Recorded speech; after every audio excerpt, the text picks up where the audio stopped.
and he is a person of color, but very supports Republic side. I'm not mad at any black Republics, but like right now, you're not doing nothing for us right now. So he was arguing with me, and what he was saying was like, he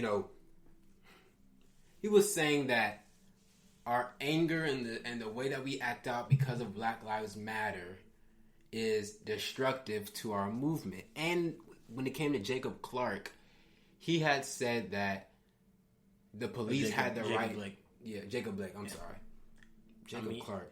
I know a Jacob Clark. I'm so sorry, dog. My bad, dog. My bad, dog. I didn't mean to add you on the show. I didn't mean to add you on the show, dog. I meant Jacob Blake, dog. Yeah. No cap, bro. You don't hold me. All right, dang. I confused him with a white shooter. Oh, damn. Oh. All right. Continue. That's a moment. Continue. But anyways, when the white shooter had done all those things, right? He was basically justifying it by saying that police and those people who were defending the thing had the right to shoot those people because they were scared or that they were defending property. Now, first of all, I don't think any civilian should have a gun. That's like if me and you said, "Let's defend our hood," and shot up. Hits a little too close to him. Shot up like anybody who threatened to, like, let's say, go into Lamar Park and, like, I don't know, push over one of the statues or, like, destroy a building or whatever. And it's like if we took it to ourselves to go and kill those dudes. Mm-hmm. Now, we're peaceful people, right? And we also know the role we play in justice system and society. So we would never arm ourselves, nor would we ever go out and do something like that. Yeah. But see, there has to be a feeling of entitlement and a feeling of we know we cannot get in trouble for going out and killing these innocent people. Oh, yeah. Right? Just because they're protesting for something doesn't make them not innocent.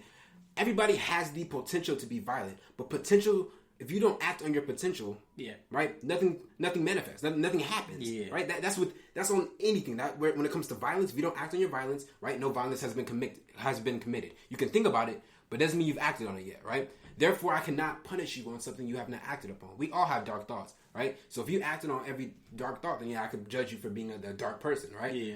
But if you just think them and stuff like that, and you're working on trying not to think them, or you think them and it's just a moment, I can't judge your entire existence based off of a But it's when thought you act, I think you have. But it's when you act on that. Yeah, and it's he assumed that everybody there was a violent protester there to destroy something because they were furious about the killing. You know what I'm saying? So with all that being said, back to you guys, the ignorant, not the people just watching. I feel like you guys need to shut up and respectfully, because you're destroying something we're really like working on that's really amazing. You know what I'm saying? Like what we're doing is equality for people of color and just everybody. It's just equal treatment. It's love. It's peace. It's everything, right? And we've been fighting for it for a really long time. So you people who think that blue lives matter and all lives matter, shut up, bro. Nobody cares, bro. Nobody wants to hear you right now, bro. You can get your time to speak when everything's all good and well. You know what I'm saying? If one day everybody revolts against the police and stuff like that, which I don't even think is a really bad idea right now. We probably die because of the arsenal, but that's a whole different conversation. If that happens, then you can talk. Then blue lives may matter, right? If I hurt a police officer and I'm let off free and my union protects me and everything like that, then you can go ahead and do your little bitch. Yeah, damn. Oh, you slipped up. Damn, I was mad. But I mean, I think it just comes down to I was mad from stuff like that. I mean, definitely being a police is a hard job, and we're trying to make that job easier through a lot of this reform.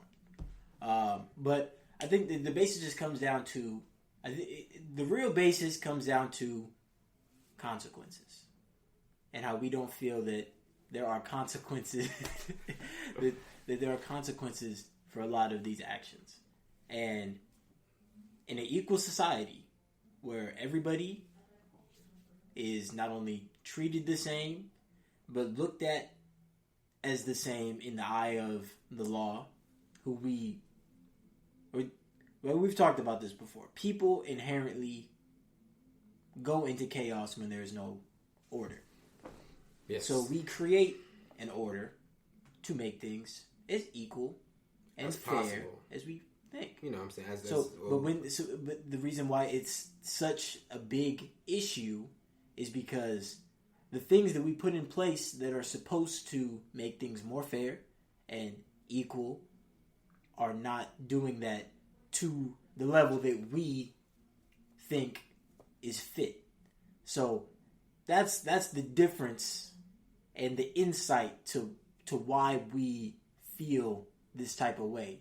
And when you bring up things like, oh well, what about if what about if another, like, they bring up black on black crime and like all the like.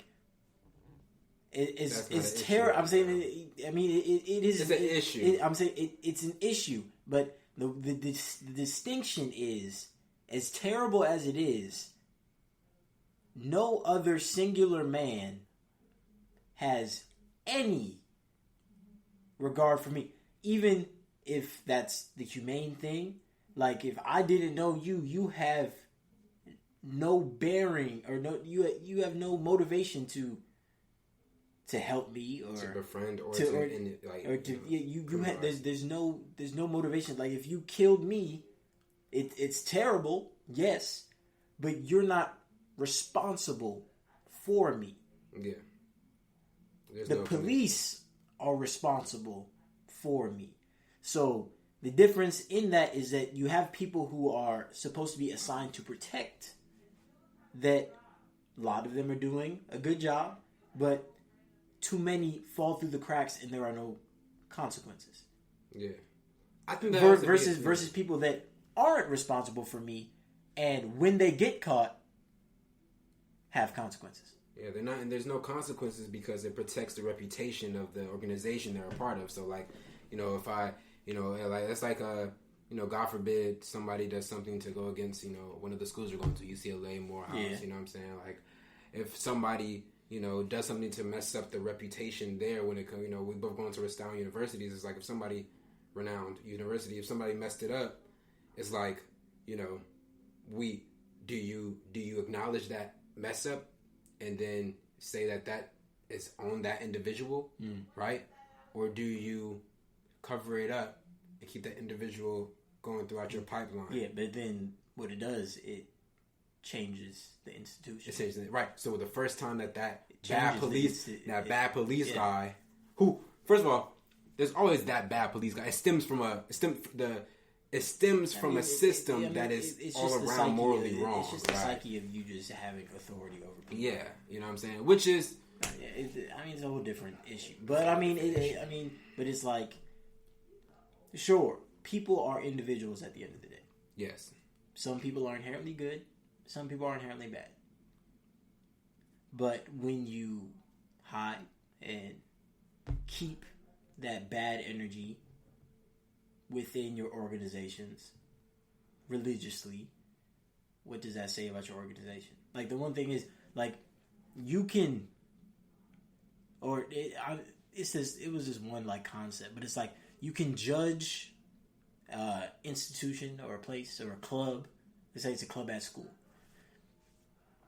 As much as the people think about this club or organization, the club is defined by not only the individuals it keeps in, but the individuals they don't let or kick out. So if a club is kicking out all the good people, what does that say about the club? Yeah. If the club is not giving consequences to all the people that do wrong, what does that say about the club? Yeah, it's just, I don't even know at this point. They say defund the police. They say rearrange the time to the police. But I just don't know how exactly they're to solve the issue. But I think that needs to become a topic of conversation, because I feel like right now we're throwing around a lot of things, and we're not all united on one idea, which is the reason why not a lot of attention is given towards solving the issue, because we don't know the solution. Yeah. And not that that's wrong, right? We are working on a solution, But while we are working on a solution, somebody's ruining our experiment. Yeah. Right? There's more errors being produced in our experiment. It's not even given a chance. Yeah, and it's not tested. It's supposed to be trial and error. Yeah. I mean, that's why so many... It's like if I gave you an outline for an experiment, gave you all the materials to do so or whatever, and I just wanted to see the results, right? I outline it for you. You are the person then I say, who don't even do the you experiment. You click it to the side. Yeah, the bills that we try to get passed, they're all sitting on the president's desk, which is even worse because now at a time of where we're supposed to elect somebody new, a lot of people like Trump for whatever reason. He literally, I recently saw a post. He literally said that he doesn't care, or he doesn't even care to consider how African Americans feel. Oh yeah. Like, you saw that. Yeah, so the tape. Yeah, and I mean, then the tape about like how he knowingly lied to the American people about COVID. I mean, because it's so. Anyways, having that figure as our leader. And like I know we have the ability to ignore what goes on because we're flushed with so many different versions of content, entertainment, politics, school, all types of things, education. Yeah. But I just don't believe that. I don't believe that he is the president that we needed ever. Well, I'll tell you this. Hot take. Maybe not so much of a hot take. He's not what I don't believe that he's what we need. I don't believe he's what America on paper represents. But I think in hindsight of all the things that America, America is great. A great country that has accomplished great things over the time. Can't take that away from us. Can't take away our history from us.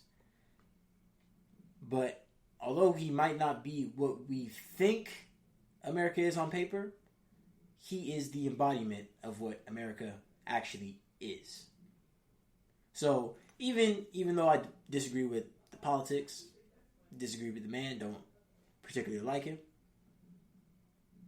he's not the president that America needs, but it's the president that America deserves.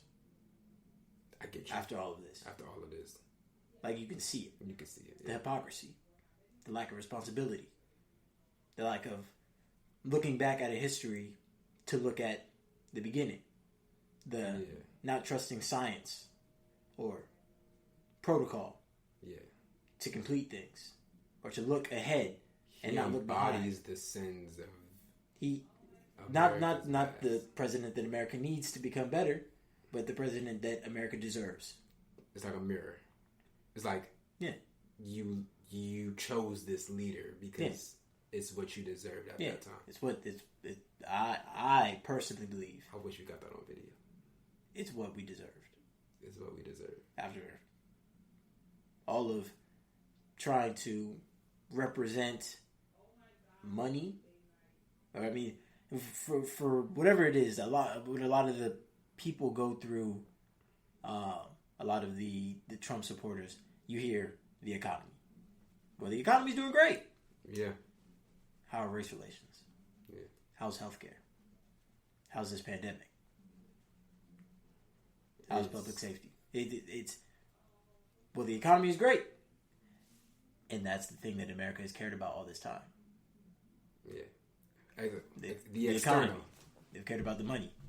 The imperialism. I mean, it's not the president that we need because we socially have to fix whatever storm we got into.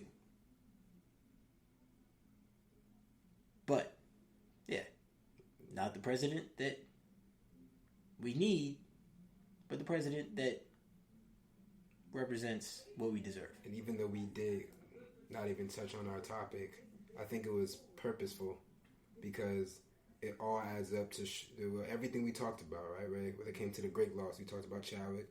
When it came to things that are positive, we talked about basketball. Yeah. When it comes to the things that result of